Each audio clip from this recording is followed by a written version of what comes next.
On today's episode of the Andres Segovia Show, we're taking a trip down memory lane. It's actually hard for me to believe that 2 years ago, I told my story of the transaction that almost killed me. I did it all in one sitting, but I had to break it up into 3 episodes because it is pretty lengthy. I just wanted to mention that this was something very personal of mine, and I kid you not when I say that this is the transaction that almost killed me. And I wanted to get out of it so bad. But I don't quit. When I commit myself to something, I see it through. And I hope this gives you some insight as to exactly what I mean by being put through a ringer and not backing down against all odds. So I hope you enjoy. This is part 1 of the transaction that almost killed me. You're listening to the Andres Segovia Show.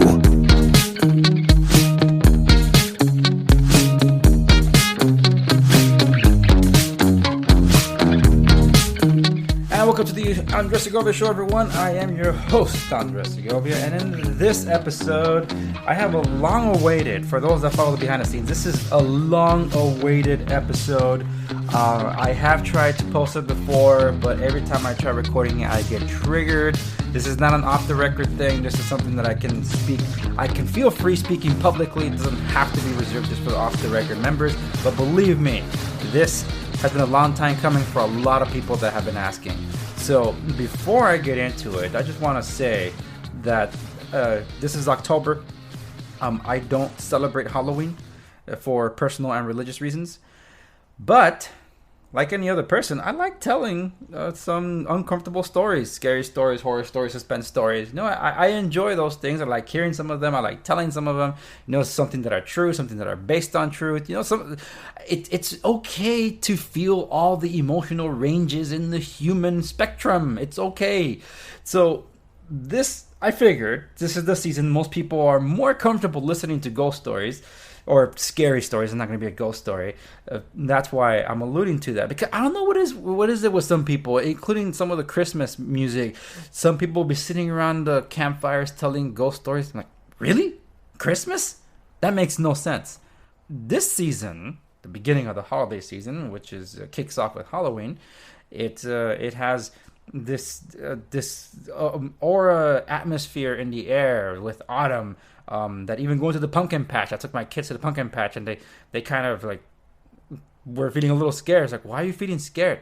And they said they don't know exactly. So I guess just some aura about the atmosphere around this time of year. It's beautiful to me, but most people like try to label it with some horror. So that's why you see some of these Halloween things start going up for these theme parks that are doing those Halloween themed mazes and all that. So I am not getting into any of that. I want to share with you the transaction that almost killed me. And I am not exaggerating when I say that it almost killed me. So if you're one of those people that do not like being emotionally disturbed, that do not like intense, suspenseful thrillers, that don't want their blood boiled or blood pressure raised, this is your opportunity to tune out. Because once I get into it, I'm going to get into it. And it's quite a journey. And for that, I am going to up the creep factor with some background music as well. Because I need it for this scary story.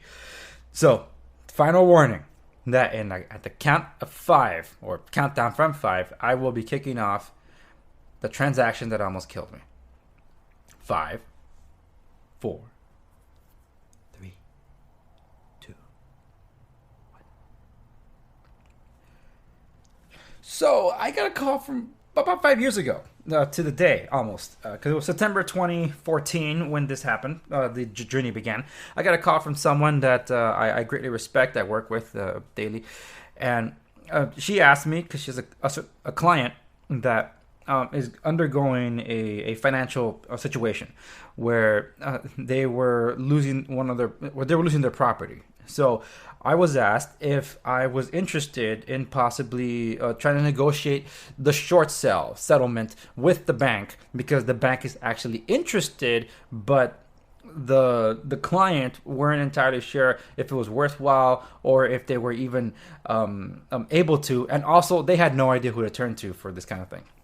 So because I was a connection through our mutual contact, that's when I got reached out to. And I said, well, I guess I'd consider it. I haven't done a short sale before. So this was early on in my broker career. So I'm like, okay, fine. I'll be interested in taking it. And then my trusted person tells me they're losing more than one.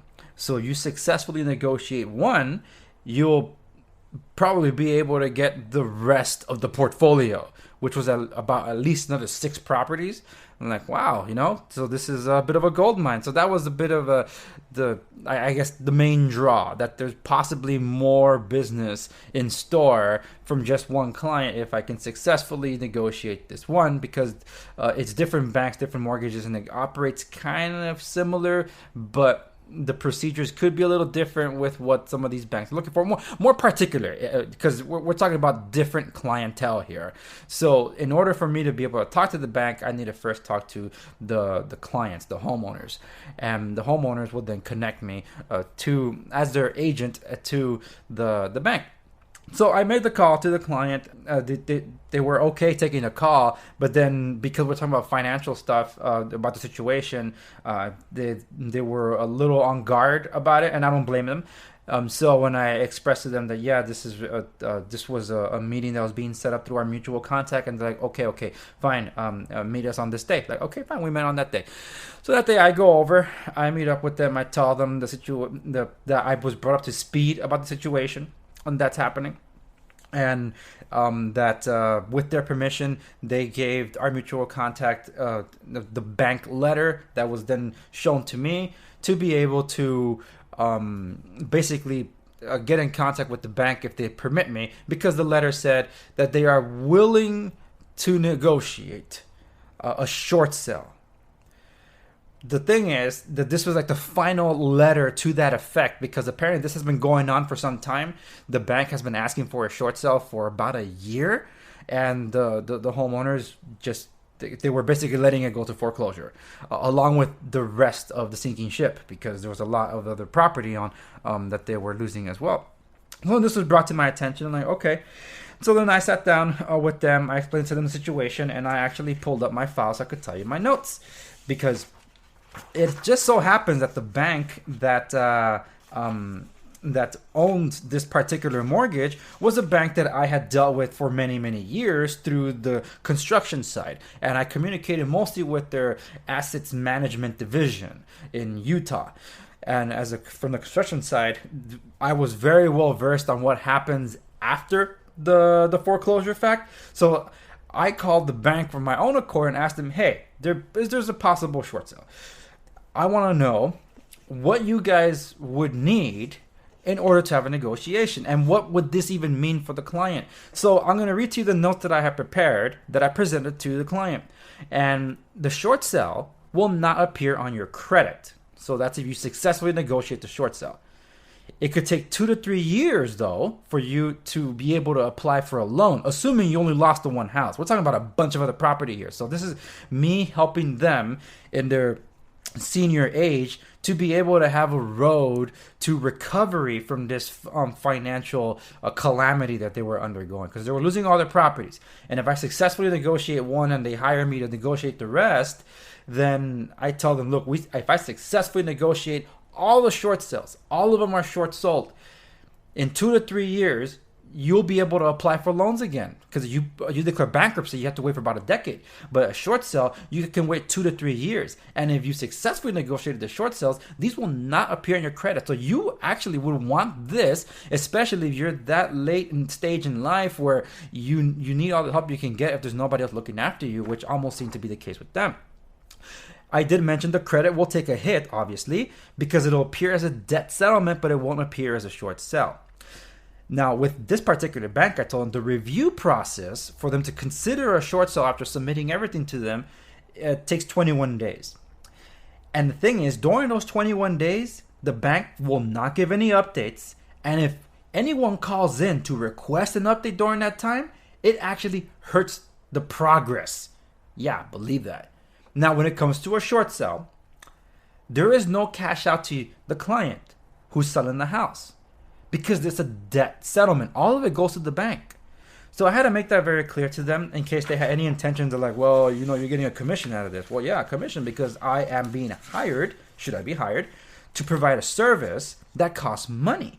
And there's a lot of things that need to get involved with this. So after I explained this to them and went over a few other things, the client said, okay, it won't hurt to give it a shot. So, okay, let's give it a shot. They signed over the listing agreement, a short sale listing agreement to me, and me being able to represent them so I could communicate with the bank so I could get the ball rolling. And I told them, look, in my situation, I have a leg up to get the bank to the table faster because I have a construction background. Therefore, I can get a bid from the construction company to be able to provide all the documentation that's necessary in the first go to the bank so they can immediately get a look-see as to what the asset is. Because first off, the bank is not even here. They're out of state. And what really helps, because I'm so used to reporting these things to asset managements, this is like this is after the foreclosure. So I'm basically able to give them an entire portfolio that they normally get after the fact beforehand. So I'm going to give them the pictures so they can see the property. I'm going to give them a repair report, a real repair report from a company that's actually on their approved vendors list. So they know they can actually rely on that estimate of repairs. And third, I was able to get a hold of a escrow company that specializes in short sales, because no escrow company is going to go do some legwork for you with the possibility of getting a deal. And I was able to get an escrow company that was able to play game with me because they understood how the process worked, that you need to get a lot of pre-prepped docs in order to get the bank to the table for them to even open an escrow. So an escrow company has to be willing to be able to work ahead of time. And I found one that did. So I'm like, okay, great. So I was able to get all that over to the bank. I did the inspection and everything. I'll get to what happened in the inspection in a moment. But the point is that I was able to gather everything up and send it to the bank. Now, every time they checked something was going wrong though. The bank was saying that there's some missing signatures, this is incomplete or whatever, and I had to go back to the escrow company and say, look, they say something's missing here. They're like, okay, so they just filled out a few more things. We got the settlement statement, this is called HUD-1, and sent it back to them. And we waited because it's a 21-day process. Now, that's where we got to get to the process. First things first, though, I had to check the house. So when I was given the approval to be the real estate professional for the client, I got the address of the property, and it told me this is how you access it. I'm like, okay, so-and-so lives there. So, okay, who's so-and-so? Oh, they're a new tenant we just got in. Oh, a new tenant. Why is this a concern? Because they just signed a lease agreement with the new tenant, and they're losing their property. And one of the conditions for a short sale is for the property to be delivered vacant to the buyer. Like, oh, crap. Then I knew, like, I have to start an eviction process. Like, let's see what happens. Let's see what I do. What can I do? There's possibly other options, and there was. But the point is that I have to go deliver the bad news to people I never met. So in order for me to even get this process going, I already told you that I was able to get an escrow company on my side. And because of my contractor connections, I was able to get a real bid. And because I had an inside knowledge with this particular bank, I had a better idea of how they worked, which is why they were enjoying working with me during the negotiation process, them being the bank. So I had to convince the client that begrudgingly said, okay, fine, let's do this. We'll see where it goes, the senior couple. And they told me about the tenants. So now I had to get the tenants on board with the situation. And there was no way of telling because I don't know these people. I don't know any of them. I don't know what they have exchanged, but I know that because they signed the lease in the past few months, this is not going to look good because they were not disclosed that the rent that they're paying is for a property that's going to foreclosure and will result with them on the street no matter what. So I'm like, oh man. So I forgot to turn on the creepy music. So here's the creepy music. Okay. So now this is where we get creepy. Yes, playing this creepy haunted house music. The house itself wasn't haunted, okay? So, I show up at this property, knock on the door. Eventually, I didn't find anybody there, but eventually I have to return when somebody's around. And when somebody's around, I have to deliver some documents. So when they arrive, I'm like, oh, hi, so-and-so. I am Andres from Marco Real Estate. I'm here to tell you that the client has put the property up for sale when we're currently negotiating with the bank. And the reason we're negotiating with the bank is because this notice is to inform you that this property is going into foreclosure, and I am beginning short sale negotiations with the bank to be able to stop that process so we can sell it.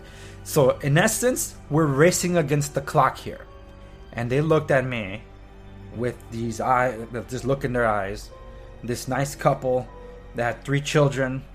Remember, this is September when I got the call about this.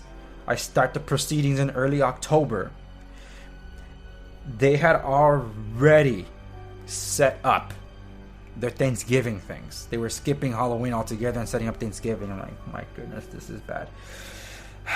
And there were high emotions, and they told me they have no reason to cooperate. And I told them, yes, I understand.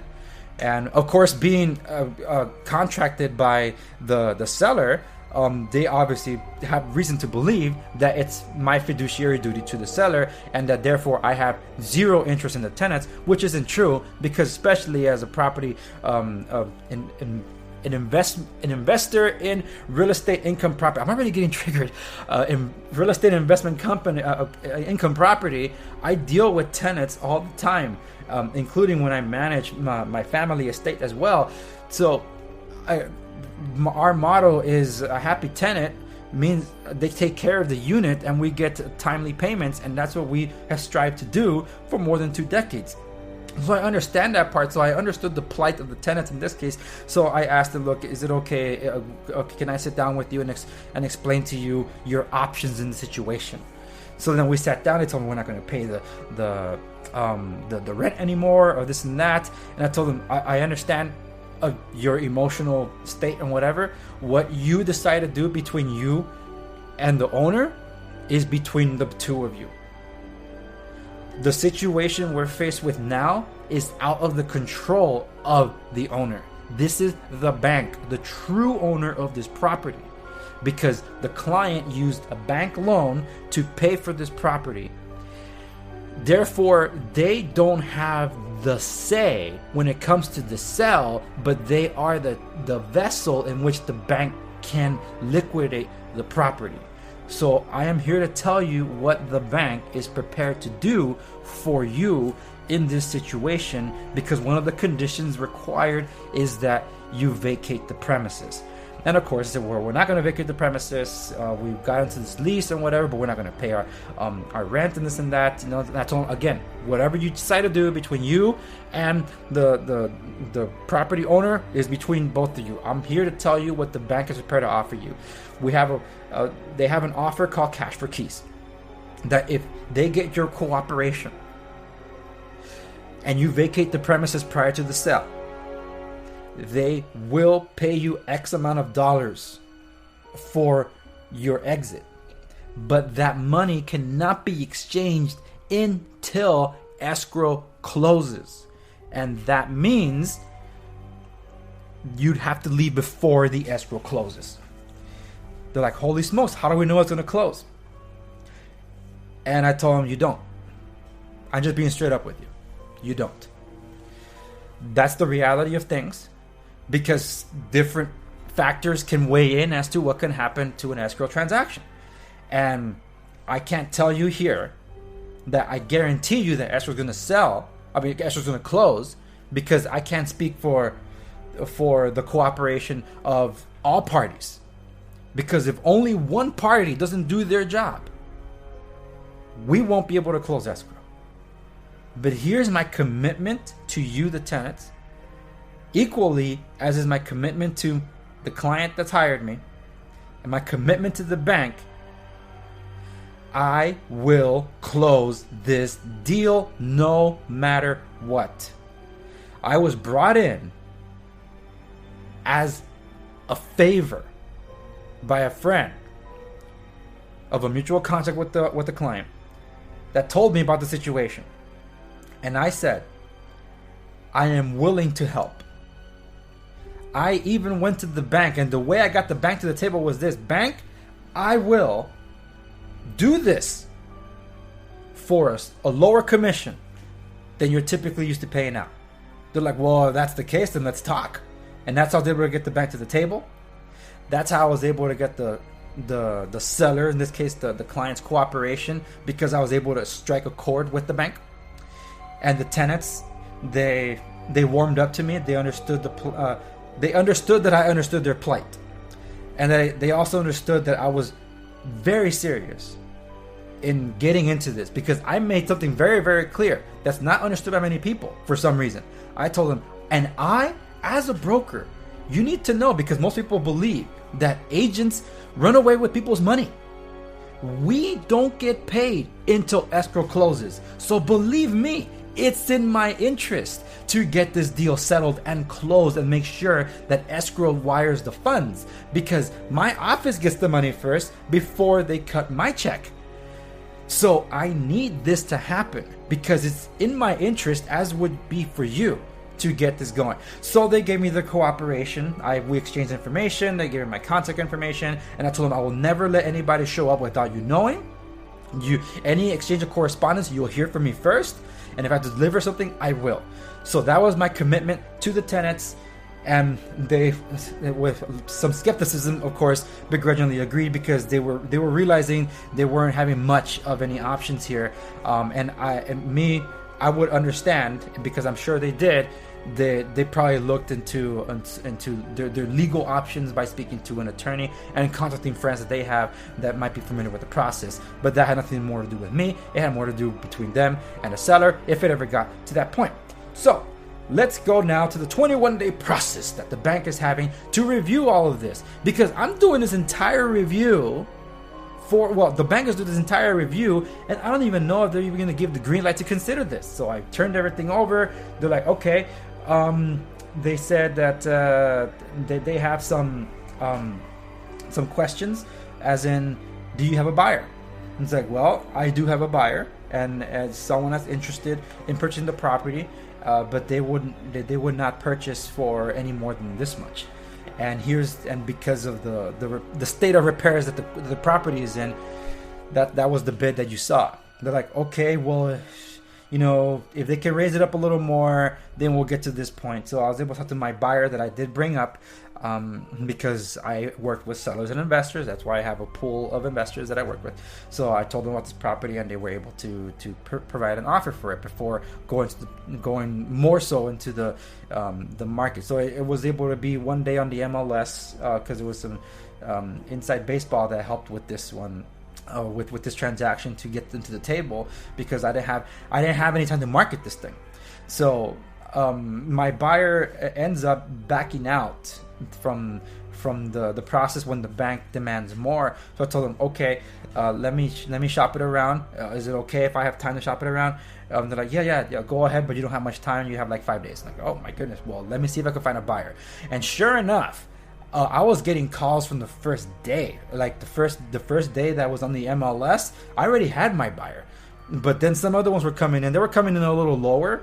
So that's why my buyer was still the better option. So it's not like I wasn't trying to look after the interest of the bank, okay? Because I want to disclose first and foremost that my interest was in getting the bank and the sellers to come to an agreement to be able to proceed with the sale. And my buyer was very serious and was making a serious offer for the property. I wasn't trying to secure a low ball for my investor, but I was trying to secure a deal for them in a sense that they had a shot at getting a property for less than normally would be the case if it was a fixed up property, because this was it's a property that needed some upgrades. But with the situation being that and that the bank was not entirely happy with the offer, being a little lower than they wanted. That's when they said that they wanted to see even more bids. So my buyer backed out of that one. More people were contacting me through the MLS, but they were offering less than my buyer. So again, I was presenting the better offer to the bank. So I was looking after their interest. So when I went back to the people that had previously wanted to submit an offer and they were coming in low, I told them, look, I already had a buyer, and they had negotiated around this price, and the bank rejected it. So if you want a shot at that, you need to come in a little higher than that. And I counter offered of those other offers, and they came back with, one of them came back with the highest offer, all cash. And that's what the bank wanted to hear, that it was an all cash offer, and that they were offering a lot better than my original buyer was, which was good. So when this buyer contacted me, it was the buyer contacted me directly and said, we want you to represent us. Like, okay, so you think that's going to help you in this sense then? That's what the original contact. I told them, I already have a buyer. So when my buyer backed out, I told him, look, my buyer backed out. Do you have an agent to represent you for this thing? And they say, no, we'd rather you did. So I'm like, okay, I'm willing to represent you then. And then the bank liked it. But we kept going back and forth with the bank and escrow, because something kept saying that, look, something's missing. Like, what else is missing? And it was about like 20 something days into it where it looked like the short sale was going to fall through, because a glitch happened on their system. They're like, yeah, we're going to stop the short sale proceeding. We're going to proceed to foreclosure. I'm like, but why? Because something didn't turn up on the HUD-1. It's missing. You guys never provided it. Like, what do you mean you didn't provide it? I have an entire call log I've been keeping with you, bank, and this and that, and I spoke to so-and-so, and I have all the names, I have their ID numbers, and I have the dates and the times that I spoke with them. They're like, wow, you're very detailed. Yeah, I can't make all this stuff up. And I spoke to so-and-so in that department. They're like, oh, okay, let me look into this. And they looked into it, like, oh yeah, sorry, it is here. We're going to remove it off the list, off the thingy. We can proceed. Sorry about that. It was a mix-up in paperwork. Like, please don't let it happen again. Because that was a bit of a scare that we had gotten 1 month into this deal to make things work out. And then that thing happened. So, like, okay, we're going to proceed with our review process. And then we'll let you know if we need anything else. So, like, okay, good. So with the bank eventually saying, yes, we'll accept this offer, we'll work with it, we'll go for it. You have permission to open escrow. I informed the buyers, like, look, buyer, they accepted the offer. There'll be no more countering here. So let's get escrow opened and let's proceed. So I contacted escrow and so let's get this going. And the escrow rep that I had been working with, she said, great, I have a very trusted title company that's going to help us in this situation, because in these situations with short sales, we need to be very careful with title. I understand. So within the first 3 days, it's, as you could tell, it's a very long story. So in the first 3 days, the preliminary title report comes back, and something pops up in the title report. They're like, hey, it looks like there's a second mortgage to this thing, not just one. It's like, okay, what does that mean? There's a second mortgage. Yeah, okay, yeah, but what does it mean? It's like, well, what it means is that the current mortgage holder is the one you're negotiating with. But there is a second mortgage holder that has rights to this property that doesn't know about this proceedings, and they must be let known beforehand about the situation, because they'll have to get involved in title in order for us to be able to clear title to then be able to sell it. It's like, okay. This was the clock that was starting as of that day, and I said, okay, I'll look into it. I'll find out if they know anything. I'll talk to the client. So like, okay, I want to go talk to the client. It's like, hey, client, we got the preliminary title report back, and just something popped up. Do you have a second mortgage on this property? They're like, not to our knowledge. My goodness, what could it have been? They don't remember. And apparently that second mortgage was like over 10 years old. So whatever it was, they don't even remember. They don't remember if they ever paid it off, because they don't remember any collections on it. So it's like there was just really nothing there. And Like, okay. I looked at the bank didn't exist anymore, so I contacted escrow and title when I told them about the situation. They're like, okay, we'll just leave it alone. And the escrow told me, yeah, it's going to be scratched off, so we won't have to worry about it. Like, okay, that's fine, because that's what supposedly the title rep had told the escrow officer. And I'm only conveying information here, people. I'm not saying this is what people should be doing. I'm just telling you what they told me. So I didn't think much any more of it, and just dealt with the transaction side of things with the buyer, seller, and the tenant. Then one day I get a call from the tenants. This is late October, nearing Halloween. So I get a call from the tenants, and they told me, how could you do this to us? This is not what we agreed upon. I'm like, I'm sorry, what are you talking about? They're like, you sent us a letter. I said, I didn't send you any letter. It's like, yeah, we received a letter that's demanding payment for the rent. I'm like, demanding payment for the rent? Oh, does it have the client's name on it? It's like, yeah, it has the client's name on it. It's like, okay, that has nothing to do with me though. Did you guys stop paying the rent? Yeah, we stopped paying the rent because he's not paying the mortgage. It's like, okay, remember, that's between both of you. But please, let me talk to the client. Because they said, yeah, you better talk to the client, because we're not going to move out anymore. We're not going to cooperate with your transaction anymore. So I'm like, oh crap. Let me just talk to the client, okay? Because I cannot lose their cooperation, because they don't leave. I cancel the property because the buyer's expecting the property to come in vacant per the agreement, because the bank said they only sell if it's vacant. And the buyer has said they will not take it without being vacant. And I can't successfully negotiate a short sale if I don't have a buyer that will acquire the property. In this case, vacant. So I call up the client. I tell him, and I'm upset because, like, did you send a demand letter to the tenant? He's like, yeah, I did. It's like, oh, come on. It's like, Andres, I'm suing them. It's like, oh my goodness, you're suing them. It's like, yes, Andres. I mean, they're being kicked out. When they're kicked out, they still owe me rent per the lease. It's like, well, technically he's right. So that's a lesson for you folks. A landlord still has the power to do that, because you enter an agreement with him. You didn't enter an agreement with the bank. So back to the thing. And when he told me that, I'm like, oh my goodness, sir, do you understand that I'm losing the cooperation of the tenants? I might not be able to successfully negotiate this short sale if I don't have the cooperation. Well, I don't mean to step on your toes here, but whether you negotiate it successfully or not it means nothing to me. I just want to make sure I secure my money. He said that because he knows that this is the debt settlement with the bank. He's losing the property. He doesn't care. The bank is the one that cares about the money. I'm giving them a way out to be able to successfully negotiate a debt settlement that could help them get back on their feet 2 to 3 years from now. But instead of seeing that, they're looking at the now. That's my rental money. Once they leave, how am I going to get my money from them? I'm suing them to secure my funds. I want to get a judgment against them to make sure they pay me the rent that I'm owed.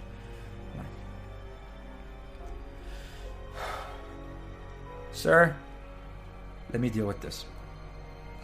So I drive straight to the property, which is about 30 miles from where I typically am, and it's about a 1.5 hour drive in traffic every time.